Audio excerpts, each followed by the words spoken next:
praise the Lord. Praise the Lord. If you've got somebody that you want him to do the same for, say, help them now, Lord. Help them now, Lord.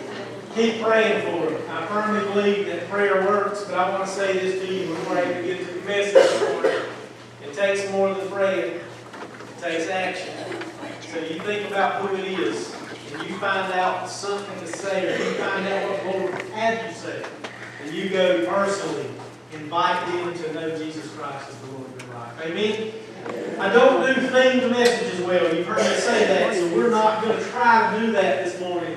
We will be continuing on with our series dealing with getting serious. We've got one more sermon after this one. So next Sunday morning this series will end. And of course we'll be in the book of Philippians this morning, chapter 2. And the title again is Surrender.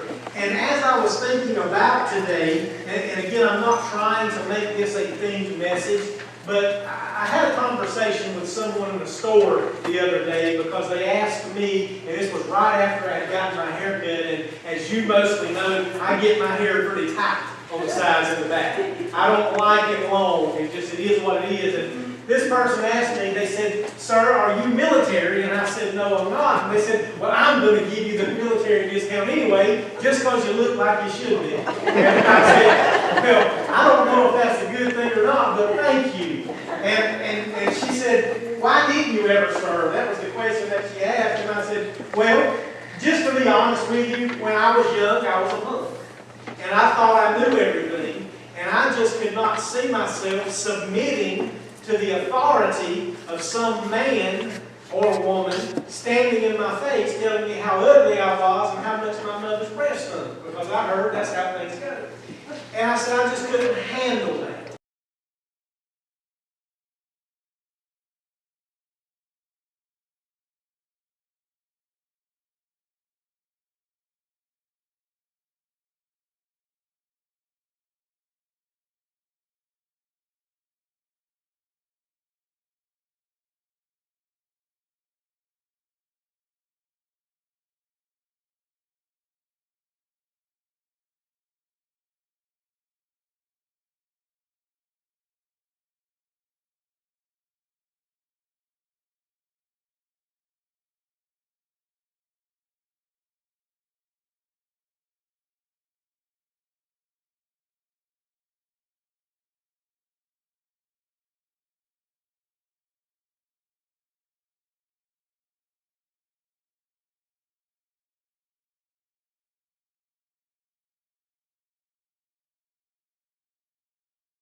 interested enough to surrender our self-centeredness to God Almighty.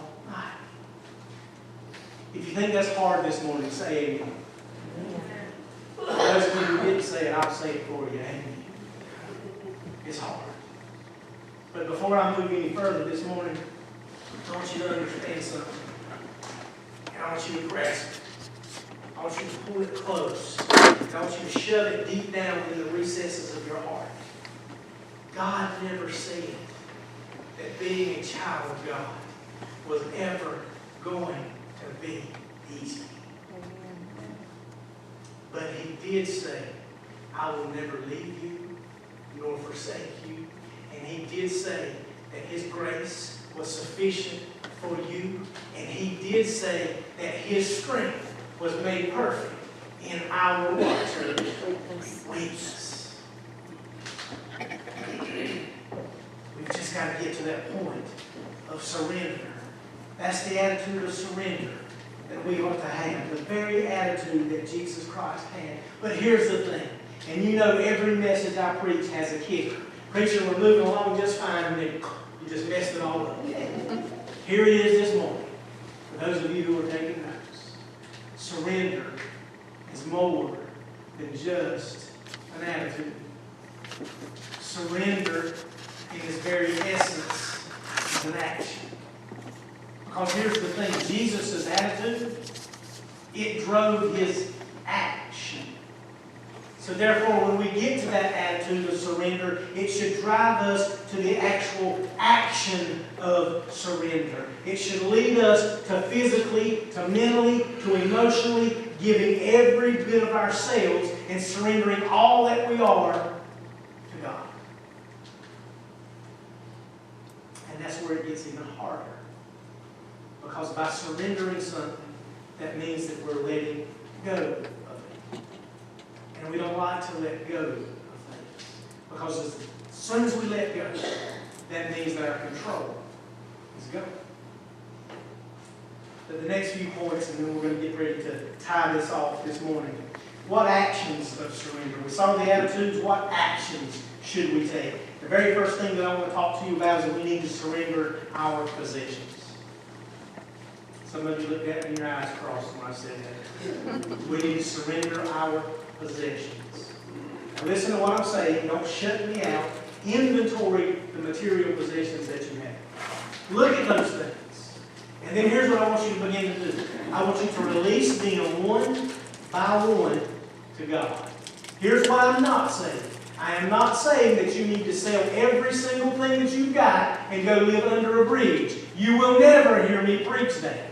But what I am saying to you is this. Enjoy what God has given you, but hold on to it loosely, knowing that at any moment, God may ask you to let that go for Him. And be willing to let it go when that time comes. Enjoy it, but hold it loosely. Number two, we need to surrender our position. And here's what I mean by that. So many of us, God help us, so many of us find our identity in what we are and what we do socially. In other words, what I mean by that, as we think about that comment, we have got to the place in our lives where every single thing that we do is performance driven. If we don't perform good enough, then we're not there. If we don't do it the way others think we should, then something's wrong. And that's not where we find our approval. That's not where we find our identity. We find our identity, or at least we should, in God. We find our identity in Jesus Christ. And we need to get to the point that we refuse to allow any position or any title to define who we are. We've got to get to the point in life where we find our security and our identity and our peace and our hope in God Almighty. And in the story, that's it. And let me say this morning, because someone was talking to me about ministry. And they said, Preacher, how do you go about practicing for your messages on Sunday morning? And I said, what do you mean? How do I go about practicing for my messages on Sunday morning? Well, I read all kinds of books, and the pastors go back and they watch themselves online, and they stand in front of the mirror, and they preach their whole message in front of the mirror, looking at their mannerisms and doing this and doing that, and they'll even go to the church and in the pulpit on a Saturday morning and preach the message in its entirety, and they'll record it on their cell phone, and then they'll go back, and then they'll look at it again, and they'll tweak and change mannerisms, words, and various other things, so that way when they present it to the congregation, then it'll come across in a better packaged deal. And I said, well, brother, you can go talk to anybody in my church, and they'll tell you, I don't do all that. Some Sunday mornings it's just awful. I'm preaching it, and I know it is. But I want you to understand this today. We live in a society where even God's man tries to package his sermons so that others may find them appetizing. And here's the thing. If my presentation of God's Word has to be just right for you to find it appetizing, and we got a whole other problem that we got to address.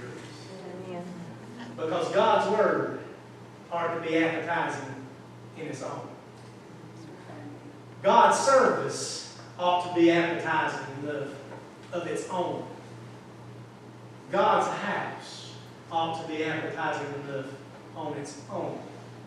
If indeed we have come to a place in life where we have reached a point of surrender. And I'm not going down an avenue or a road this morning that's going to offend anybody, but I'm going to just be realistic with you today.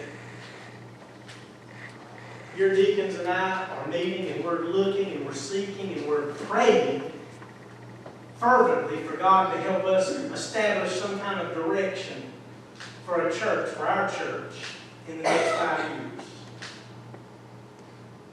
But here's where my concern comes in. We can pray. We can put things in place. We can present them to the church. We can get your opinions on them. We can see whether you like them or whether we're not, whether we need to go back to the drawing board or what we need to do. But the fact of the matter is, nothing we ever do or anybody else ever does to try to promote the gospel of Jesus Christ will ever do any good until we get rid of the selfishness that lives within our lives. Amen. Bottom line. Amen. Until Jesus Christ becomes the focal point, He will always be secondary. And that's the danger that we live in.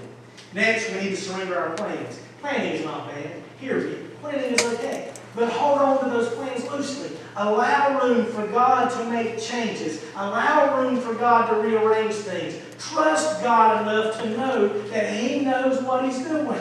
The next thing that I want you to understand is that we need to surrender our people. Love your family. Love those who are close to you. Thank God for them. But hold on to them loosely, surrendering them unto God, knowing and understanding there is no better place you can release them to than into the care of God Almighty. The next thing that I want you to understand is that we need to surrender ourselves. We need to give everything that we are in here, everything that we are and everything that we have to the Lord. We've got to get to that point in our life. And here's what I'm going to say about that. Somebody asked me in conversation, because we meet with these pastors and we have these meetings and we talk, and right now it's directional meetings, and church revitalization meetings at the Robinson Baptist Association. And at lunch one said, well, preacher, what do you think it's going to take in order to turn the churches back around? Because attendances are off everywhere, everything's falling off, this is happening, that is happening. And I said, look, I didn't go to school for that mess, I don't know. I said, the only thing I can tell you is that the only reason that I can singularly think of that causes our churches to be in the decline that they are is a lack of concern for Jesus Christ as the Lord of our lives. That existed in the 50s. It existed in the 60s. It existed in the 70s. In the 80s, it started waning. In the 90s, it got worse. And now here we are today, and half of the people in our schools can't even tell you who Jesus Christ is. Because we haven't surrendered ourselves to the Lord. And if we haven't surrendered ourselves to Him, we can't lead anybody else to something that we have not done ourselves. Amen? Every head bowed and every eye closed this morning. We want to do this abruptly this morning. I've given you the meat. I don't feel like any more finesse. Every head bowed and every eye closed today. Gene, if you'll go ahead and start playing something softly this morning, hear what I'm about to say to you. Over the sound of this music, you just listen very closely. We need to place the future of our lives, the future of our children's lives, the future of our church, the future of every single thing in this world in the hands of God Almighty.